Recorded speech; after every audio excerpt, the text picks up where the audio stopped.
Bonsoir à tous ceux qui sont derrière l'écran. Je vois qu'il y a un bon petit nombre. Et bonsoir à ceux qui sont en face. Voilà.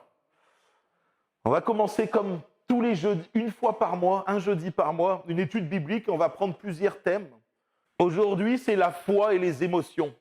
On va aborder, je dis bien, on va aborder, on ne va pas regarder l'ensemble. Sinon, il nous faudrait plusieurs heures parce que c'est un sujet dans la Bible qui est riche et vraiment immense. Mais on va juste le faire sur certains points ce soir que j'ai sélectionnés. Et vous savez, aujourd'hui, avec Jennifer, on a fait le tour des églises, on a été dans plusieurs régions. Et souvent, on entend les mêmes phrases qui reviennent. J'ai eu à cœur. Dieu m'a dit, je ressens, je ne suis pas convaincu, je marche avec mon cœur. À l'inverse, on a aussi entendu les émotions sont mauvaises. Voilà. Et en fait, on voit aujourd'hui qu'il y a comme une confusion chez les chrétiens sur ce qu'est la foi réellement, la foi biblique bien sûr, les émotions humaines et la voix de Dieu. Il y a une espèce de méli-mélo et tout se mélange. Et puis, on va essayer de prendre un peu ce qui nous arrange. Et j'aimerais aujourd'hui juste qu'on voit tranquillement certains points. N'hésitez pas à échanger. Ça peut être intéressant d'avoir vos retours.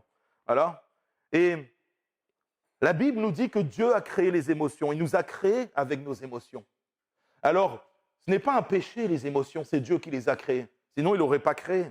Mais elles doivent être dirigées, non pas par... on ne doit pas être dirigé non pas par nos émotions, mais par la parole de Dieu, par notre foi en Jésus-Christ et par le Saint-Esprit. Voilà. On va commencer par le premier point. J'ai eu à cœur. Qui a déjà entendu ça? Oh, il y a des mains qui se lèvent. J'ai eu à cœur. Mais quand on dit j'ai eu à cœur, c'est dans le sens, c'est le Saint-Esprit qui m'a mis à cœur. Vous voyez le sous-entendu. Donc en gros, quand quelqu'un vous dit j'ai eu à cœur, mais dans le sens, ça vient de l'esprit, quoi. Eh bien, qu'est-ce que vous voulez répondre à ça? Il y a beaucoup de confusion entre souvent le cœur et la voix de Dieu. Beaucoup de chrétiens prennent leur impression intérieure pour la voix du Saint-Esprit. J'ai eu à cœur, mais ils ne discernent pas si ça vient de Dieu ou de leurs propres émotions, ou même parfois de l'extérieur, d'une influence extérieure spirituelle. On va prendre un exemple, après tout à l'heure dans la Bible, mais j'aimerais vous dire que quand on se sert de notre cœur pour se laisser diriger, quand c'est notre cœur qui dirige notre vie, alors nous sommes en danger. La Bible dit dans Jérémie chapitre 17, verset 9, « Le cœur est tortueux par-dessus tout, il est méchant, qui peut le connaître ?» Notre cœur peut nous jouer des tours. Parfois, quand on dit « j'ai eu à cœur », ça peut venir de Dieu. Mais parfois, ce n'est pas le cas. Parfois, il suffit juste que ça vienne de nos blessures. On a eu des blessures dans le passé et du coup, on va réagir en fonction de notre passé. Nos désirs aussi. Tiens, je désire telle et telle chose et en fait, on va dire, j'ai eu à cœur ou alors Dieu m'a mis à cœur. C'est dans ce sens-là que je veux dire, j'ai eu à cœur. Et en fait, on va laisser nos désirs, notre environnement, ce qui nous entoure, nous diriger. La Bible nous dit dans 1 Chronique, chapitre 21 et verset 1, quelque chose, en faisant l'étude, je ne l'avais jamais vu celui-là. Vous savez, qui a mis dans le cœur de David de faire le dénombrement en Israël? J'ai été très surpris. Dans 1 Chronique, chapitre 21, la Bible nous dit « Satan se leva contre Israël et il excita David à faire le dénombrement d'Israël. » Verset 1. Vous vous rendez compte que Satan vient mettre dans le cœur, dans la pensée de David, le fait de faire le dénombrement. David ne voit pas que c'est Satan qui lui a mis ça dans son cœur.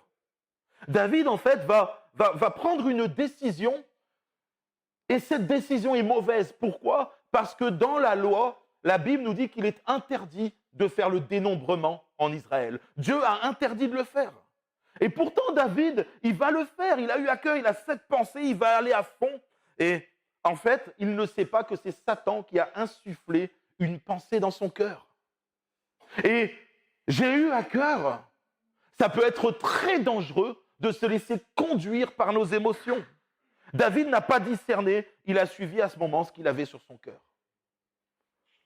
Le résultat a été dramatique, un jugement est tombé sur Israël, il y a eu un fléau et tout ça. Et en fait, tout simplement, on se rend compte que le j'ai eu à cœur de David a amené des morts en Israël, a amené des sentences ou des sanctions. Et combien de fois dans nos vies, le j'ai eu à cœur a pu créer des dégâts? Moi, je connais des gens qui me disent, j'ai déjà entendu, je vous dis, c'est du vécu. J'ai eu à cœur d'aller lui dire ça à cette personne. Et donc j'échange, je dis, ah, mais attends, pourquoi tu as à cœur et tout ça? Non, je sens que le Saint-Esprit me pousse à y aller. Je dis, mais tu sais que si tu fais ça, tu vas directement au conflit. Il va y avoir des dégâts, des problèmes derrière. Et la Bible nous demande d'être artisans de paix. Elle ne nous demande pas de mentir ou de cacher les choses. Mais par moments, le ressenti qu'on a ne vient pas de Dieu. C'est nos émotions. Certains ont soif de justice et bam, ils vont vouloir trancher d'un coup, que tout le monde soit de la même façon. Ou alors, parfois, nous-mêmes, on a reçu des réflexions, on a été jugés dans des situations et on se dit, c'est comme ça que ça doit être. Et du coup, le j'ai eu à cœur va nous pousser à faire des choses qui, derrière, créent des tensions, créent des dégâts. La première chose, quand on dit j'ai eu à cœur, c'est de vérifier si déjà la Bible n'interdit pas les choses. David, s'il avait fait juste avant de faire le dénombrement, il avait dit, oh, j'ai une idée, mais je mets sur pause. Est-ce que dans la loi, il m'est permis de faire le dénombrement? Il aurait été cherché, il aurait demandé aux gens dans le peuple qui étaient qualifiés de chercher ça dans les textes de la loi, et ils auraient vu que Dieu avait interdit de faire le dénombrement. Ça lui aurait évité, au final, de pécher et de faire pécher le peuple. Et toutes les conséquences qu'il y a eu derrière. C'est important d'abord, avant de mettre en pratique quelque chose qui vient du fond du cœur, d'aller vérifier si ce n'est pas contre la Bible. C'est important. Et ensuite, une fois qu'on a vérifié dans la Bible, il faut aller voir aussi, est-ce que ça va créer des tensions? Est-ce que vous pouvez éteindre le micro, s'il vous plaît? Ça ne vous dérange pas? Parce que je vous entends, ça me perturbe. Et donc, la deuxième chose à faire, c'est aller voir si le j'ai eu à cœur ne va pas engendrer des conflits, des tensions. Comme ça, vous verrez que si les choses peuvent être dites sans tension, dans l'amour, etc., et que ça peut apporter, excusez-moi, une plus-value spirituelle, bien sûr, alors le j'ai eu à cœur, pourquoi pas? Mais il faut faire attention avec le j'ai eu à cœur. Combien de fois dans les églises, on a dû régler des problèmes avec les pasteurs sur les gens qui disaient « Oui, mais je pensais que Dieu m'avait dit et j'avais eu à cœur, il fallait que je le dise. » Et derrière, ça crée des divisions et des choses chaotiques. Donc, faisons attention à nos émotions. Ça nous enseigne que ce que nous ressentons, même parfois si c'est profond, on a l'impression que c'est bien. Et même parfois, je vais vous dire, ça paraît bien sur le papier. Ce n'est pas forcément ce que Dieu veut. Donc, il faut aller rechercher, avant de faire les choses, la volonté de Dieu dans ce qu'on va mettre en action. Le j'ai eu à cœur, surtout quand ça concerne les autres, il faut s'en méfier. L'émotion, l'impression intérieure doit toujours être testée par la parole de Dieu. Tu as à cœur d'aider quelqu'un et ça se retourne contre toi, c'est déjà arrivé. Je pense, à qui ce n'est jamais arrivé, tu vas aider quelqu'un, ça se retourne contre toi. Là, je sais qu'il y a une sœur derrière l'écran qui m'a déjà dit à 2 ou 3 reprises, au moins à 2 reprises, elle a été aider des gens, puis ça s'est retourné contre elle. La pauvre, elle a voulu bien faire les choses. Et c'est bien. Avoir à cœur, c'est une chose, mais il faut la vérifier bibliquement premièrement. Certains ont eu à cœur, et ça je l'ai déjà entendu, et souvent. Ah, j'ai eu à cœur ou j'ai reçu que c'était lui, mon mari, ou que c'était elle, ma femme. Et je vous le dis, je l'ai vu à plusieurs reprises, dans plusieurs églises. Alors, souvent ce que je dis aux jeunes, faites attention avec le j'ai eu à cœur en ce qui concerne le mariage. Parce que le j'ai eu à cœur, et je me suis mis avec un inconverti. Déjà, il y a un stop, comme je vous dis, David. Est-ce qu'aujourd'hui, le j'ai eu à cœur et je me mets avec un inconverti, c'est biblique? On est d'accord? Non. Il y a un texte qui te dit ne vous mettez pas avec un infidèle sous un joug étranger, etc. Donc déjà, le stop, il est biblique. Il n'y a même pas besoin d'aller essayer de chercher dans la prière la volonté de Dieu, etc. Parce qu'elle est déjà exprimée dans la Bible. Et combien de jeunes j'ai vu, excusez-moi, hein, être détruits par de mauvais choix. Ils avaient ressenti, ils avaient eu à cœur quelque chose. Ça s'est retourné contre eux. On les a conseillés, ils n'ont pas écouté. Et ça a été violent. Le deuxième point que j'aimerais bien voir avec vous, si vous avez des questions là-dessus, n'hésitez pas. Pour l'instant, ça va ce que j'ai dit. Vous êtes d'accord avec ça? Voilà. Je prends la Bible en tout cas. Une autre chose, qui a déjà entendu « Dieu m'a dit » ?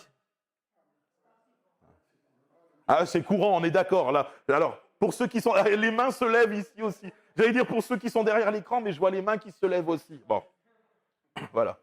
Dieu m'a dit. Alors, quand quelqu'un arrive devant toi et il te dit « Dieu m'a dit », alors en fait, tu ne peux pas aller le contredire. Dieu m'a dit, ah ok, et si tu lui dis l'inverse, il va dire, attends. Dieu m'a dit, tu dis l'inverse de Dieu. Ok, d'accord. Il faut faire attention parce qu'aujourd'hui, c'est une dérive qui devient, et là on a vu les réactions, que ce soit derrière l'écran ou dans l'église, dans l'assemblée. Combien de fois j'ai entendu Dieu m'a dit? Alors, c'est vrai que parfois Dieu a vraiment dit. Attention, c'est pareil, des fois, le ressenti qu'on peut avoir dans le cœur, là, j'ai eu à cœur, ça peut venir de Dieu. C'est pour ça que je vous dis, quand la Bible vous y autorise et que derrière, ça ne crée pas de conflit, de dégâts ou des choses irréversibles, merci Seigneur, je voulais juste préciser ça aussi. Parce que des fois, Dieu dépose dans nos cœurs des choses. Voilà, il faut faire attention à ne pas tout rejeter par peur de mal faire. J'ai oublié de préciser ça quand même. Et le Dieu m'a dit, donc je commence, c'est pareil, Dieu nous parle heureusement. Et merci Seigneur. On le voit le dimanche matin, Dieu parle à travers une prophétie, il va parler à travers une parole de connaissance. Donc, gloire à Dieu, Dieu parle. Et oui, certains peuvent dire Dieu m'a dit. Mais il faut faire attention à ceux qui utilisent Dieu m'a dit tous les 5 secondes. C'est comme si Dieu s'adressait à eux. Tu sais, il y a un satellite en permanence. Coup de téléphone, le divin. Tu as le numéro de Dieu, clac. Alors, je rigole en disant ça parce que Dieu on est en contact direct avec lui. Et Dieu parle vraiment. Et Dieu parle dans notre quotidien, tantôt d'une manière, tantôt d'une autre. Mais le Dieu m'a dit dont je parle, c'est que derrière, il y a des erreurs, il y a des choses qui ne collent pas. Dans Jérémie, chapitre 23, verset 16, ce texte nous dit « Ainsi parle l'Éternel des armées. N'écoutez pas les paroles des prophètes qui vous prophétisent. Ils vous entraînent à des choses de néant. Ils disent les visions de leur cœur et non ce qui vient de la bouche de l'Éternel. » On voit ici que Dieu dénonce des hommes qui parlent en son nom. Et au final, ils expriment les désirs de leur cœur. Non pas le cœur de Dieu, mais les désirs de leur propre cœur. Et vous savez, parfois, ça peut arriver que les désirs de notre cœur, on croit vraiment que ça vienne de Dieu.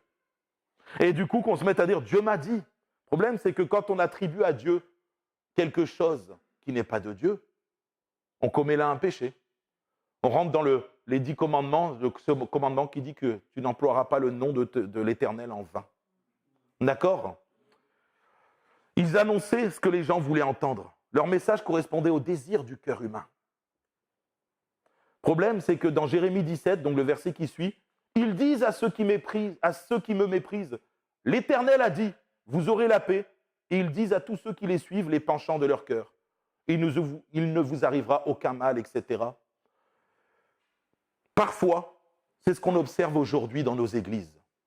Les gens ont un désir sur le cœur profond, et les gens vont arriver, ils vont dire, mais en fait, Dieu m'a dit, et ils vont se convaincre que Dieu leur a dit de faire une chose, mais une chose qui, une fois de plus, n'est pas dans le cadre biblique.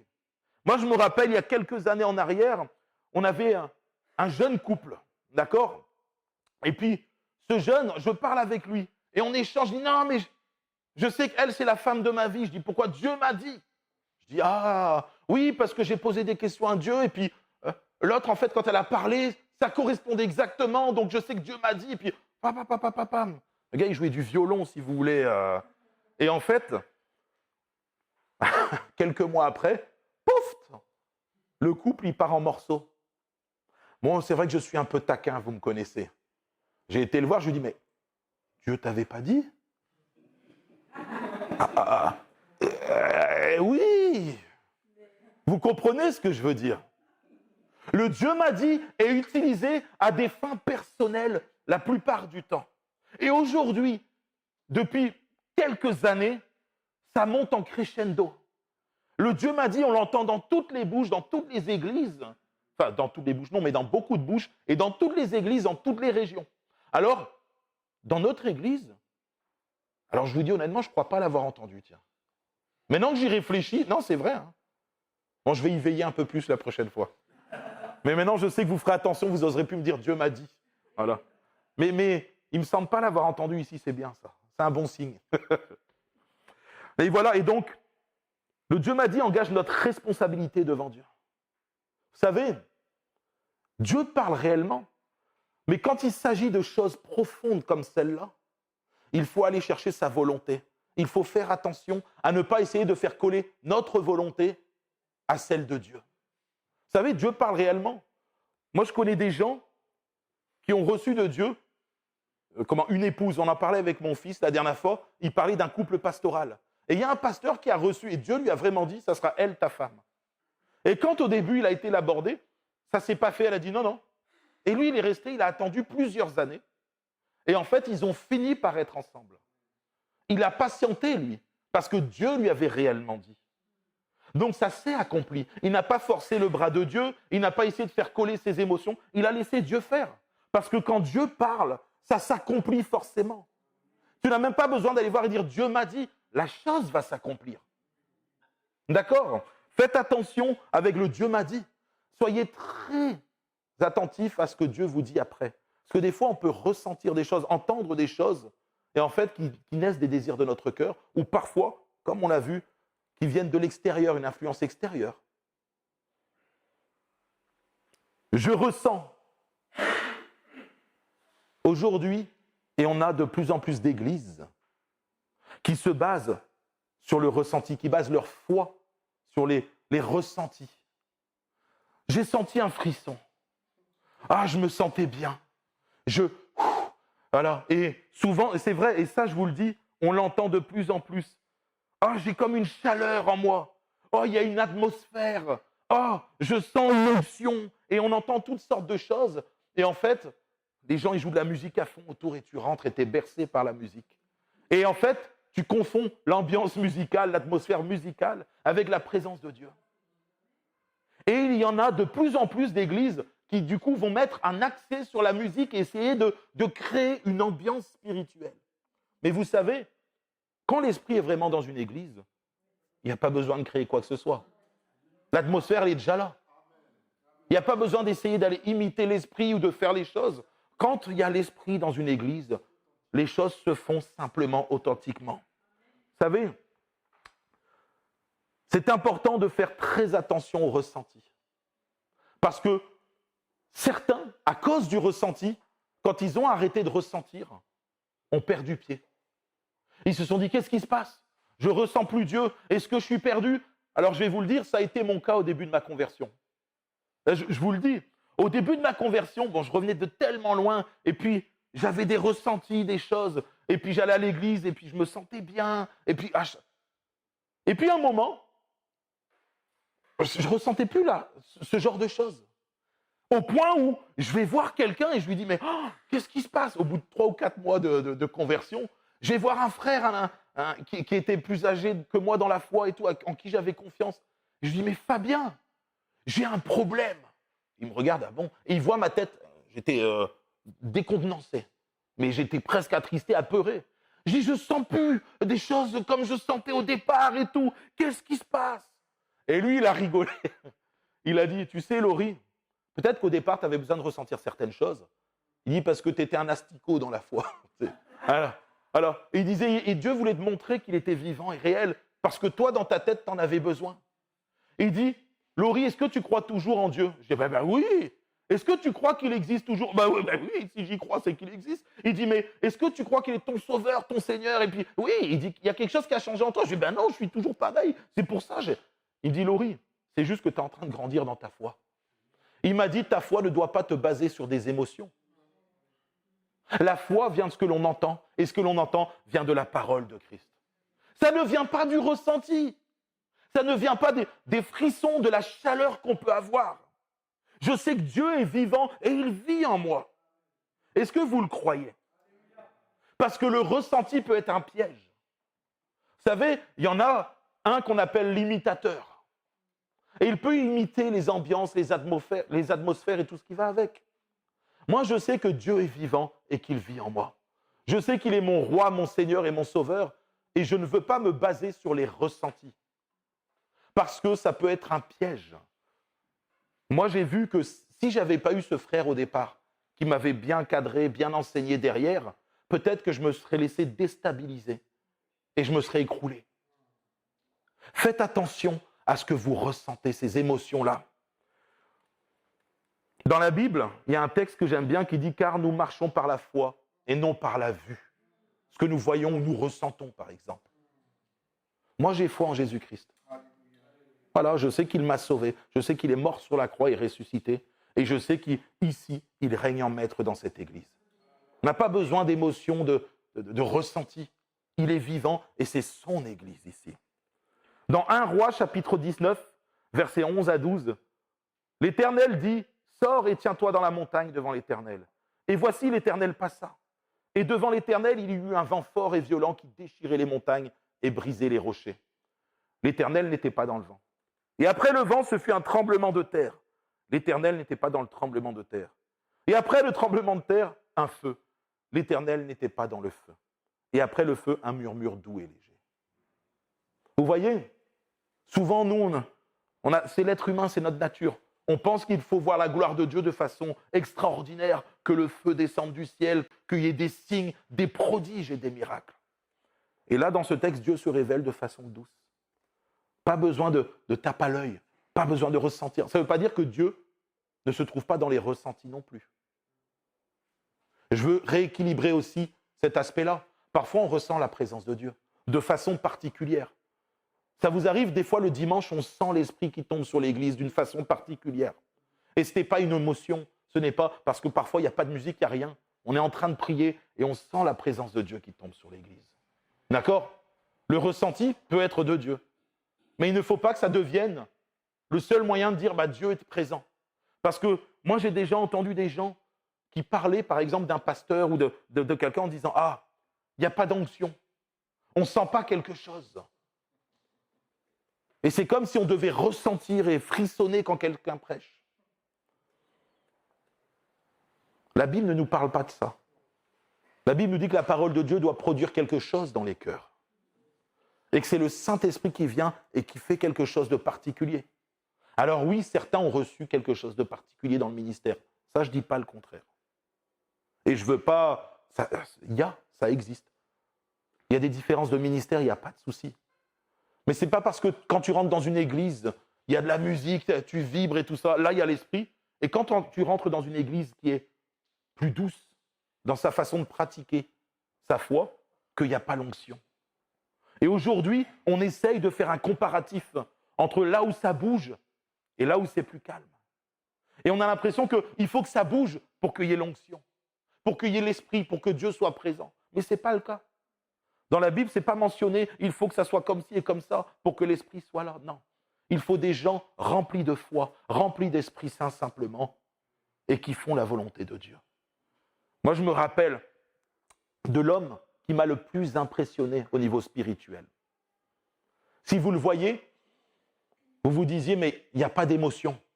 Il était il avait la maîtrise de soi parfaitement. Il n'était pas du tout expressif. Mais c'était un homme de Dieu remarquable. Et vraiment, c'est celui qui m'a le plus impressionné. J'ai entendu parler de grands ministères, ceux qui ont fait des guérisons, des trucs, des apôtres à droite, à gauche, j'en ai vu. Et vraiment, des gens extraordinaires. Et merci Seigneur pour ces gens-là. Mais celui qui m'a le plus impressionné, il s'appelait Marcel, il était d'une simplicité. Et il n'y avait pas de choses de ressenti. On savait que Dieu était avec lui dans son comportement, dans ses paroles, dans son attitude. Il n'y a pas besoin d'avoir d'émotions, de tremblements ou de choses pour dire l'Esprit de Dieu est là, ce n'est pas vrai. Ne vous faites pas avoir par ça. Parce qu'il y a des gens qui vont vous prêcher un bon message, il va être propre et il va vous faire du bien dans le cœur, dans le sens, la parole de Dieu va venir faire quelque chose en vous. Il n'aura pas crié, il n'aura pas eu des trucs. Voilà. Maintenant, il y en a qui crient. Moi, je suis très expressif. Je pense que mon frère Jean-Yves aussi. On est des expressifs. Bon, voilà. Et ça ne veut pas dire que du coup, il n'y a pas. Mais ne vous laissez pas avoir par la puissance de la voix ou les choses humaines. D'accord? Voyez ce que ça produit dans le cœur quand quelqu'un prêche. C'est le plus important. Un autre point, ça va derrière le... Voilà. Vous ne vous endormez pas? Ok. Le « je ne suis pas convaincu ». Ça, c'est mon point numéro 4. Je pense que c'est celui-là qui me fait transpirer le plus. Tu es en train de... Tu as prêché, tu as apporté un message avec des textes bibliques d'une clarté sur des sujets indiscutables. Puis la personne, elle te regarde en face, elle fait « Non, je ne suis pas convaincu ». Toi, tu es là, tu regardes la personne, tu dis « Mais pourquoi tu n'es pas convaincu ?» Je ne sais pas, je ne pense pas que ça soit ça. Et je lui dis « Mais est-ce que bibliquement, tu as quelque chose ou te... » Non, mais je ne suis pas convaincu. Là, tu sais, ça fait 2 gouttes ici. Je me dis, où Seigneur, qu'est-ce qui se passe? En fait, ainsi la foi vient de ce que l'on entend. Je l'ai dit tout à l'heure, et ce que l'on entend vient de la parole de Christ. Notre conviction doit venir de la parole seulement. La foi ne vient pas d'une sensation intérieure, mais de la parole de Dieu uniquement.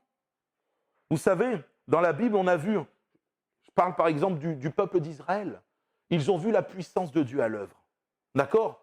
Les plaies, la mer qui s'ouvre en deux, ça a été extraordinaire, la manne qui tombe du ciel. Dieu leur a dit, et là ils peuvent dire Dieu nous a dit, parce que Dieu leur a dit, je vous enverrai dans un pays où coule le lait et le miel. La terre promise, etc. C'est des promesses de Dieu. Et eux, ils ne sont pas convaincus, Israël. Mais nous sommes parfois comme Israël. Parfois, nous sommes là en train de dire « Ah, mais je ne suis pas convaincu ». Parfois, Dieu fait des promesses. Parfois, Dieu nous dit des choses dans la parole simple. Et nous, non, on n'est pas convaincus. Et dans l'échange avec les gens, je leur dis « Mais… » Et ça, c'est un verset qui est très mal compris. Faites attention. Celui qui dit « Tout ce qui n'est pas le produit d'une conviction est péché ». Et j'ai vu des gens me dire « Mais tu vois, moi, je ne suis pas convaincu. Et donc, si je ne suis pas convaincu, bah alors je vais pécher. » Je dis, mais ta conviction, elle se base sur quoi? Elle se base sur ton cœur. Et je dis, c'est pas ce que ce verset dit. Il faut aller voir dans toutes les versions ce qui est dit. Et en fait, ce texte peut se traduire aussi par « Or, ce qui n'est point de la foi est un péché ». La foi, bien sûr, basée en la vérité. Et la vérité, c'est la parole de Dieu. Ça veut dire que tu ne peux pas dire « je ne suis pas convaincu parce que je le ressens ». Parce que je sens dans mon cœur que non, ça ne colle pas. Parce que ton ressenti n'est pas biblique à ce moment-là. Si la parole de Dieu te dit une chose claire, tu ne peux pas dire « je ne suis pas convaincu ». Parce que ta conviction doit venir de la parole de Dieu. Et c'est vos émotions, au final, qui vous empêchent de faire confiance à la parole de Dieu et au final, d'obéir à la parole de Dieu.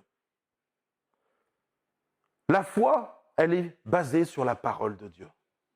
Ce n'est pas moi qui le dis, c'est l'apôtre Paul. Si vous voulez au ciel, vous pourrez aller vous plaindre auprès de lui. Voilà. Ceux qui disent que les émotions sont mauvaises, on va passer à ça aussi parce qu'on a parlé beaucoup des émotions de la façon un peu négative.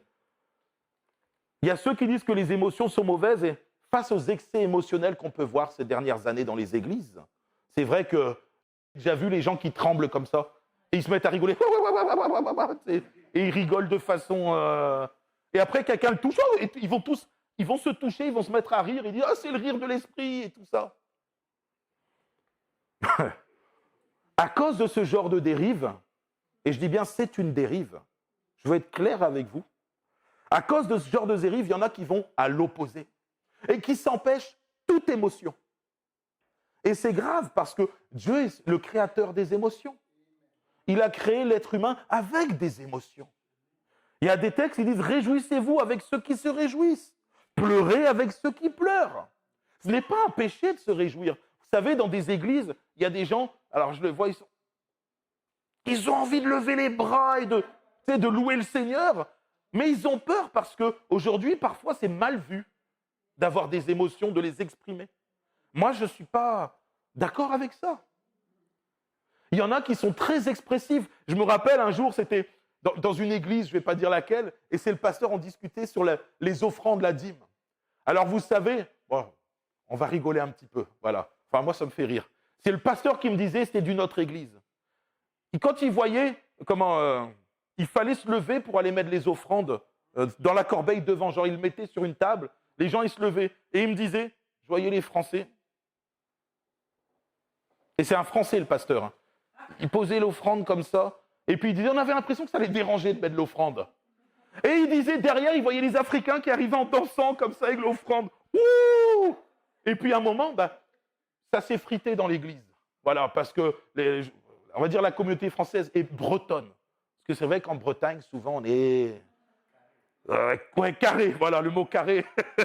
C'est gentil, c'est un mot gentil. Parfois, on est carré dans certaines églises, surtout avant, ça date. Hein. On était très carré. Et du coup, les Africains, eux, étaient heureux d'aller donner l'offrande. Pour eux, c'était une joie. Ils allaient donner à Dieu, c'était merveilleux.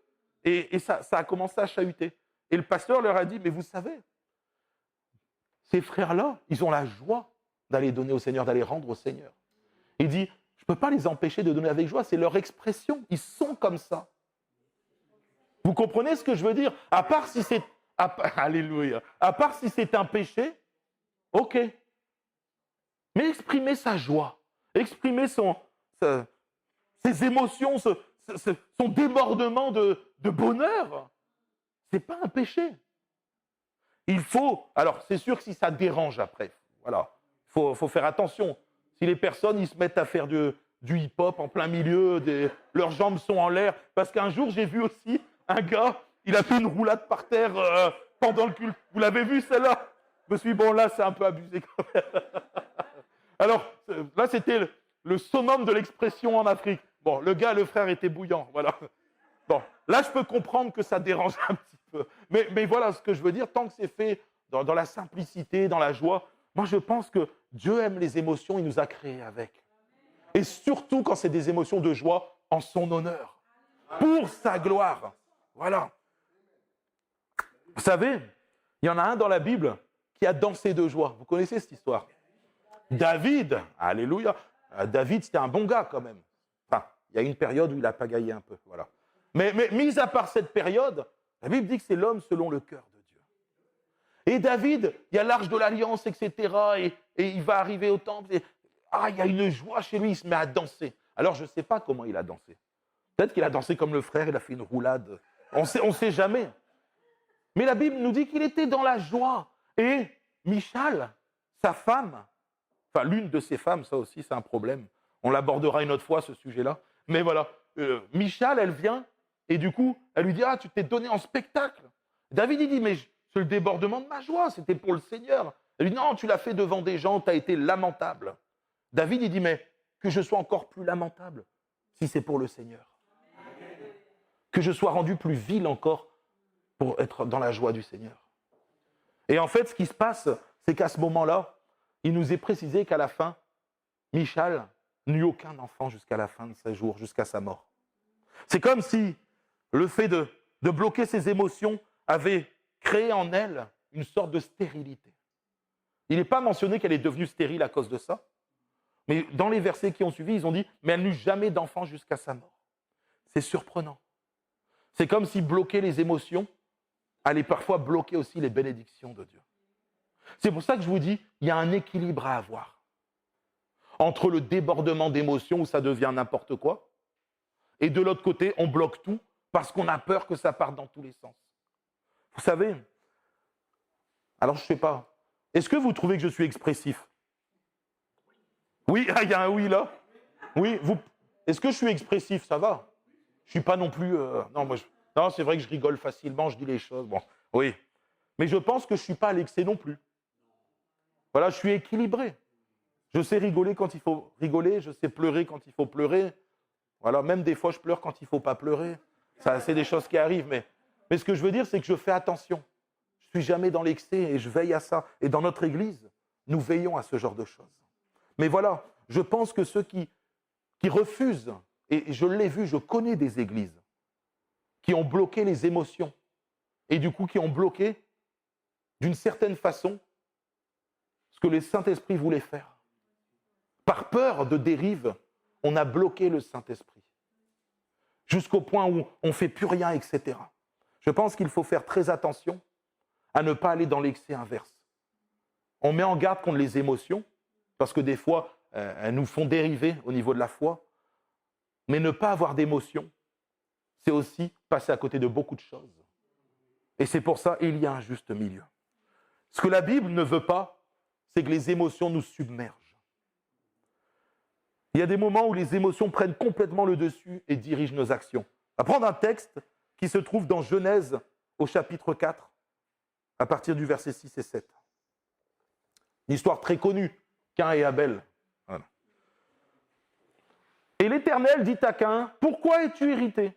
Et pourquoi ton visage est-il abattu? Certainement, si tu agis bien, tu relèveras ton visage, et si tu agis mal, le péché se couche à la porte, et ses désirs se portent vers toi. Mais toi, domine sur lui. » Vous savez que Dieu identifie clairement le problème de Caïn. Dieu connaît nos émotions, il nous a créés. Il sait exactement ce qui se passe dans nos cœurs. Et Dieu est en train de dire à Caïn quelque chose d'extraordinaire. Il dit, il y a quelque chose qui est couché à la porte de ton cœur, c'est tes émotions-là qui sont en train de se remuer dans tous les sens. Tu risques, attention Caïn, tu risques de faire une bêtise, veille. Et même il va dire quelque chose, il va dire, domine sur tes émotions. En l'occurrence, c'est ne laisse pas tes émotions prendre le dessus. Et c'est la problématique de Caïn dans cette histoire-là. C'est qu'à un moment, les émotions ont pris le dessus. Caïn s'est laissé submerger par sa jalousie, sa rancune, le fait que Dieu n'ait pas validé son offrande et qu'il ait pris plutôt celle de son frère. Ah, ça a été pour lui une explosion d'émotions dans son cœur. Et alors que Dieu lui dit, domine dessus. La Bible nous dit que Caïn adressa la parole à son frère Abel, mais comme ils étaient dans les champs, Caïn se jeta sur son frère Abel et le tua. Les émotions mal maîtrisées peuvent tuer. Bon, là, c'était physique. Mais par moments, ça peut arriver que ça devienne spirituel. Et quand on laisse nos émotions prendre le dessus, et ça, c'est un des points les plus importants, et il faut faire attention, parce que combien de personnes sont dirigées par leurs émotions? Combien de personnes réagissent par leurs émotions? L'émotion n'est pas un péché, parce que dans la Bible, Jésus dit, si tu te mets en colère, ne pêche pas. Ça veut dire que, oh, tu as le droit de ne pas être content. Il y a des situations où tu as le droit d'être en colère. Mais si tu te mets à critiquer, à insulter, à médire, bon, enfin, vous comprenez, là, tu commets un péché. Ça veut dire que tu dois maîtriser, tu dois dominer tes émotions. Alors, bien sûr que ce n'est pas facile. Vous savez, des fois, ça bouillonne. Un jour, je me rappelle, je discutais avec une personne, et on parlait d'un sujet, et moi, j'étais très calme. Et la personne, elle s'énerve, elle monte en crescendo, parce qu'on n'était pas d'accord sur la doctrine, sur un certain sujet. Moi, je suis resté calme. Moi, c'est rare de me voir énervé. Ça m'arrive, attention. Mais là, j'étais très calme. Et puis, après avoir discuté, après avoir échangé justement avec cette personne, elle est partie en colère. Moi, j'étais calme, j'étais tranquille. Son mari à côté, il vient boire, il fait « Ah, tu sais, elle est méditerranéenne. » Mais vous avez vu ma tête? Et moi, je suis quoi? Bon, même si je suis breton d'un côté, mais je suis aussi africain. Tu sors de enfin. Mais ce qui est marrant, c'est que on justifiait le débordement d'émotions par une culture. Non. Peu importe qui tu es, tu dois dominer sur tes émotions. Ça veut dire que tu dois te contrôler. Tu dois apprendre à te contrôler. Si ton mari ou ta femme, des fois, t'embête, plutôt que de lui mettre un taquet verbal, voilà, contrôle-toi. Seigneur, intérieurement, tu pries. Aide-moi à ne pas m'énerver. Aide-moi à ne pas dépasser par mes mots ma pensée, etc. Ne nous laissons pas dominer par nos émotions. J'ai vu, et c'est arrivé, des gens qui ont tué spirituellement des gens par la parole. En colère, l'émotion qui déborde, et ils sortent une parole violente. Et derrière, la personne ne s'en remet jamais. C'est un meurtre spirituel. Vous avez fait une Caïn et Abel. Faites attention à vos émotions. Ne laissez pas les émotions prendre le dessus. La colère, la jalousie, peu importe ce que vous avez. Peu importe ce qui est en train de parfois grandir en vous. Vous devez la combattre. Et non pas par vos propres forces. Parce que, humainement parlant, nous ne pouvons pas dominer sur le péché. Humainement parlant, quand on est là et qu'on veut dominer par nos propres forces, on va s'écrouler. Bien sûr qu'on a notre pas à faire. Bien sûr qu'on doit mettre le premier pas en disant, Seigneur, par exemple, tu es en train de te mettre en colère, tu sens que tu vas dire quelque chose, tu pries intérieurement. Tu t'en vas, tu vas... une histoire que j'avais déjà racontée, mais il y a un gars, on lui avait conseillé d'aller aux toilettes parce que c'était un pasteur américain d'une très grosse église. Et en fait, il s'était mis depuis des années à parler très mal à sa femme. Dès qu'il y avait un truc, un débordement d'émotions, et sa femme s'en prenait plein, la pauvre. Et puis à un moment, il s'est fait mettre, on va dire, un peu au placard par les autres pasteurs. C'était une très grosse église, c'était le pasteur principal. Hein. Et donc, ils lui ont dit, écoute, Jerry, c'est le pasteur qui nous a témoigné de ça. Il dit, écoute, Jerry, tu parles mal à ta femme, tu es trop fatigué, t'en fais trop, et là, tes émotions, tu ne te contrôles plus. Donc, tu vas prendre un temps de pause jusqu'à que tu te ressaisisses. Courageux, les autres frères, d'avoir fait ça. Ce frère a accepté quand le conseil, en fait, spirituel lui a dit, non, là, c'est pas bien, repose-toi. Et ils lui ont dit, tu sais, quand tu vas t'énerver, il faut que tu ailles prier, te mettre à l'écart et tu pries. Il dit, ouais, mais ça va faire bizarre. Il dit, non, mais tu vas aux toilettes et tu pries. Alors, je ne sais pas pourquoi on lui a donné ce conseil. Lui, il nous retransmet ça comme ça. Il s'appelait Jerry. On l'a eu il y a quelques années en arrière à la mission intérieure Nord. Et puis, il rentre chez lui et là, tac, il y a une parole qui le pique avec sa femme. Il a envie de s'énerver. Et il nous dit, je fonce aux toilettes.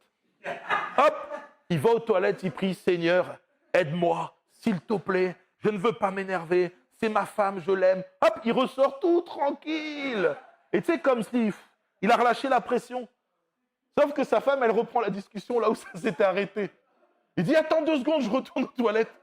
Et là, il va aux toilettes, il va se cacher. Quand il ressort, lui dit, non, arrête tes bêtises, dis-moi qu'est-ce qui se passe. Il dit, on m'a conseillé, dès qu'il y avait une explosion d'émotion dans mon cœur, je devais aller me mettre à part et prier. Et sa femme, elle a rigolé, elle dit, dis-le-moi, parce que là, tu vas aux toilettes, j'ai l'impression qu'il y a un problème là. Voilà. Et oui, elle ne peut pas savoir. Et donc, ce qui se passe, c'est que nous, on a notre part à faire. Parce que là, on a parlé des émotions, de tout ce qui n'allait pas, etc. Mais maintenant, on va voir comment faire. Ce n'est pas par nos propres forces, je l'ai dit, ni par force, ni par puissance, mais par mon esprit. On peut le prendre aussi dans ce cas-là. Dans Galates, chapitre 5, verset 16, Paul dira, je dis donc, marchez selon l'esprit, et vous n'accomplirez pas les désirs de la chair. Déjà, Paul nous donne une solution, c'est marcher par l'esprit. Mais comment on marche par l'esprit? Frères et sœurs, hein? Qui sait comment on marche par l'esprit? Il n'y a pas de, il n'y a pas de mauvaise réponse, il peut y en avoir, mais il n'y a pas de piège plutôt. Est-ce que quelqu'un, vous avez des idées? Déjà en écoutant la parole de Dieu, en la connaissant. Ça commence par là. La Bible nous dit, je vous enverrai le consolateur, il vous enseignera toutes choses et il vous rappellera mes paroles. Pour se rappeler des paroles, il faut les lire. Les disciples, eux, ils ont eu de la chance, les apôtres, ils étaient avec Jésus. Donc les paroles, ils s'en souvenaient. Mais nous, aujourd'hui, elles sont écrites. Donc ça commence par la lecture de la Bible. Une fois que tu lis la parole, la Bible, elle nous dit que ta parole est la vérité dans Jean 17, 17 et ta vérité nous sanctifie. C'est-à-dire qu'en lisant la Bible, il y a quelque chose qui se produit en nous. Ça commence par là. Ça produit quelque chose sur notre cœur, sur nos pensées, sur notre mentalité. Et plus tu lis la Bible, et plus tu te dis, Seigneur, prie avant de lire la Bible, c'est important. Seigneur, quand je lis la Bible, que ça travaille mon cœur. Je ne veux pas être hermétique à ta parole. Je veux la recevoir et je veux qu'elle produise du fruit en moi. Et ça veut dire qu'il faut commencer par lire la Bible et le faire quotidiennement. Jésus a dit, je suis le pain de vie. Il faut te nourrir de lui, de sa parole. Ça commence par là. Si tu lis ta Bible et tu le fais quotidiennement, alors déjà, ce qui va se passer en toi va avoir une transformation qui vient du Saint-Esprit. Le Saint-Esprit va travailler ton cœur, ta pensée, et quand tu vas te mettre à faire les choses, déjà, tu ne les feras plus par la chair, mais par l'Esprit. Ça commence par là. Ensuite, il y a des temps où tu vas prier, des temps où tu vas avoir une relation profonde avec ton Dieu. Il va te parler. Sa présence aussi va te transformer. Et puis, plus tu es au contact de Dieu, et moins la chair elle a de place en toi. Parce que la Bible dit, et ça c'est un verset qui est important, il faut que je diminue et qu'il croisse. Ou alors, si je vis, ce n'est plus moi qui vis, c'est Christ qui vit en moi.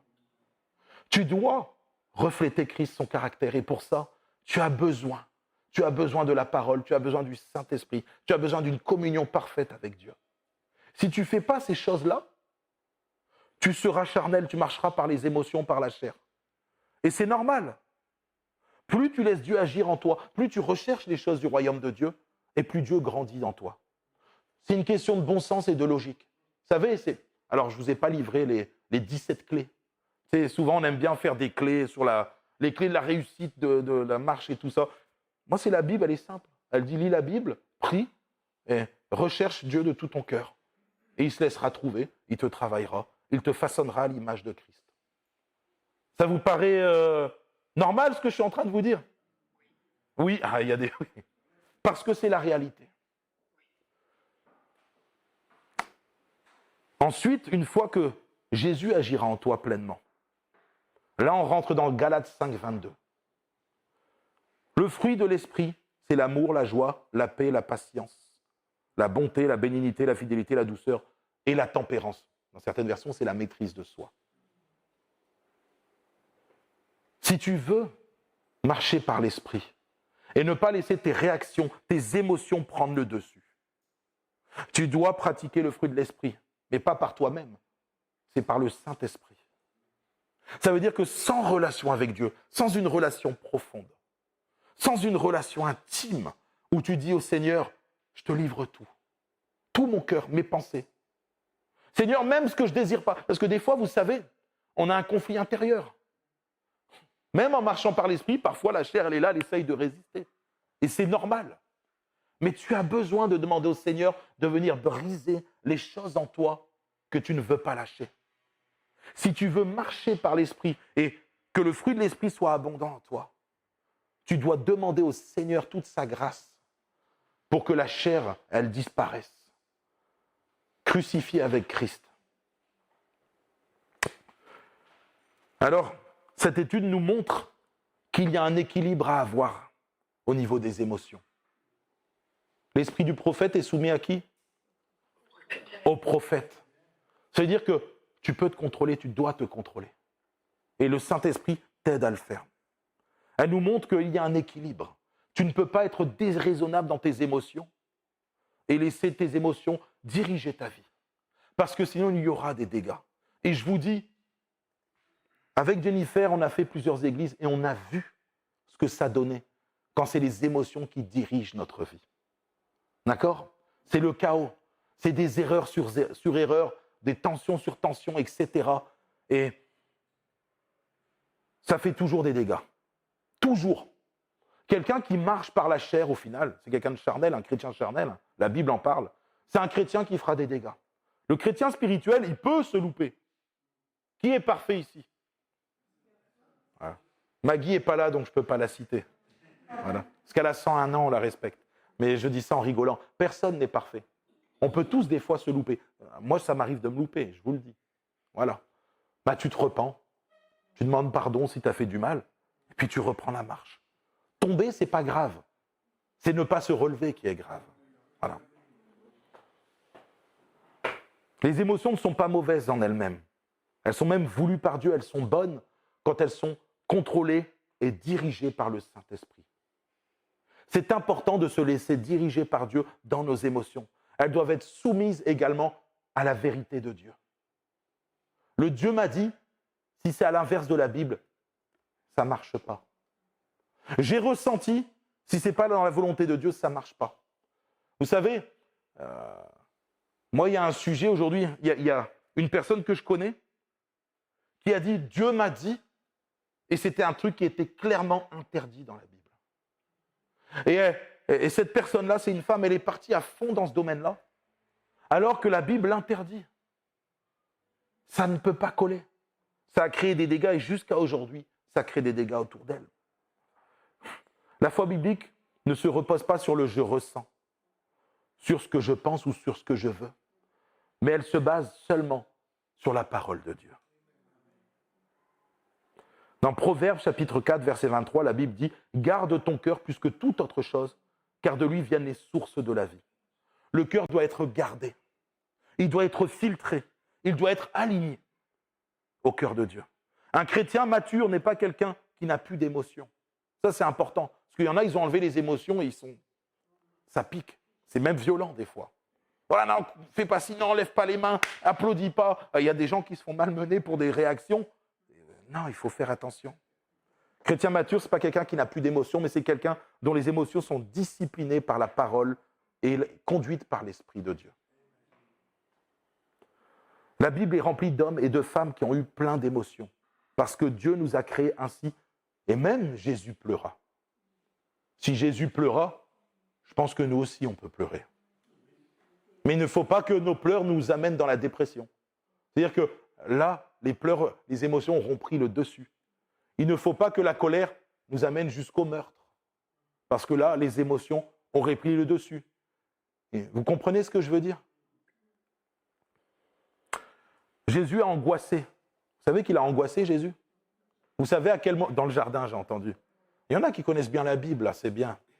Il a tellement angoissé que la Bible nous dit qu'il y a eu des grumeaux de sang.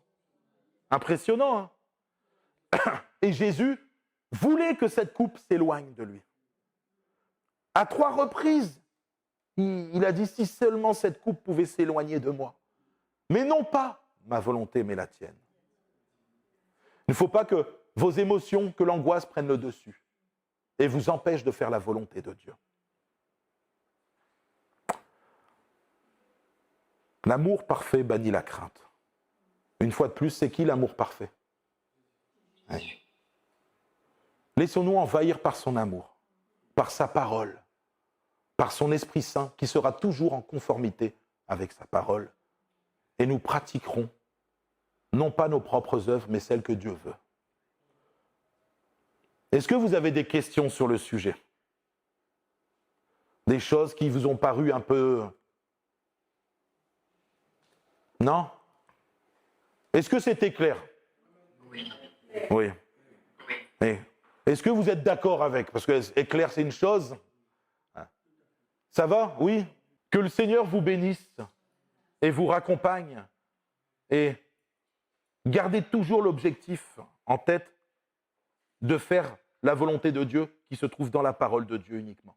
Je résume en une phrase. Ne laissez pas vos ressentis, vos émotions ou vos désirs prendre le dessus sur votre foi. Votre foi est basée sur la parole de Dieu, on l'a entendu tout à l'heure. Voilà, ce que l'on entend vient de la parole de Dieu, notre foi, etc. Que le Seigneur vous bénisse et vous raccompagne.